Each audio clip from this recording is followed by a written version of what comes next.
imagine this, is that Moses is attracted by something. Something calls to him.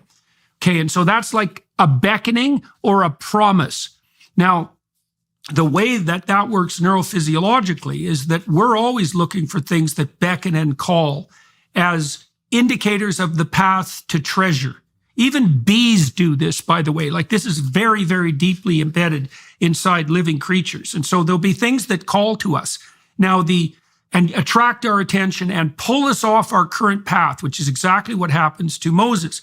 And this happens to him near Mount Sinai, which is the connection between the earthly and the divine. The two dimensions, right? And exactly, this vertical dimension. And so Moses pursues this thing that glimmers and gleams and compels him, and he pursues it right to the bottom. And as he gets closer and closer to the core concept, let's say, so that would be the core idea in this web of meaning, he starts to understand that he's on sacred ground.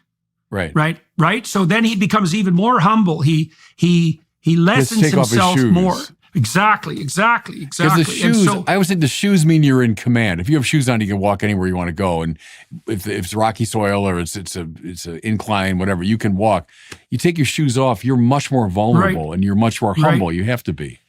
You can also feel the ground better, you know, and you can imagine that as you're approaching the sacred, you don't want to have anything between you and the sacred because you want to feel out where you're going. Okay, Yes, and that only happens through humility. And humus, right? You're close to the earth. So the humility is not pride. It's not like degradation. It's this getting close to the earth.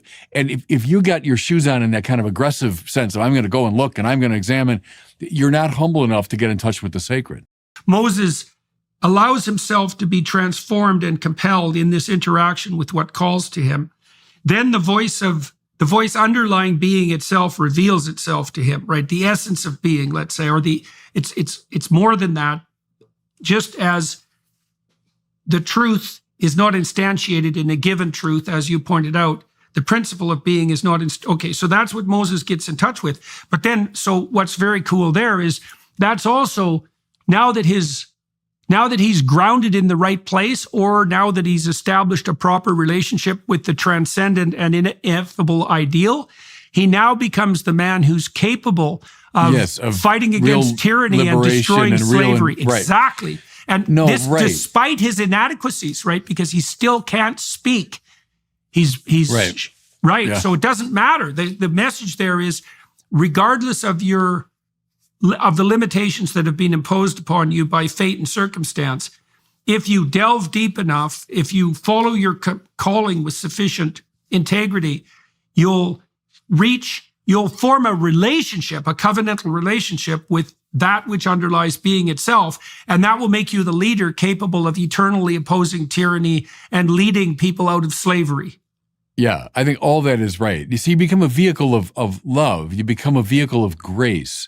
If you open yourself to the transcendent mystery, you open yourself to God, and the ego has stopped its blockage. So the ego's is always obsessed with wealth, pleasure, power, and honor, says Aquinas. So if I got those things in the way, then my ego is seeking those all the time, and they're not bad in themselves, but they're not the summum bonum. And so when I seek all that stuff and I become addicted to them, then I block others' access to the sacred through me. So I become a block to the sacred rather than a vehicle for it. The saints are those who, have taken off their shoes. They know they're on holy ground.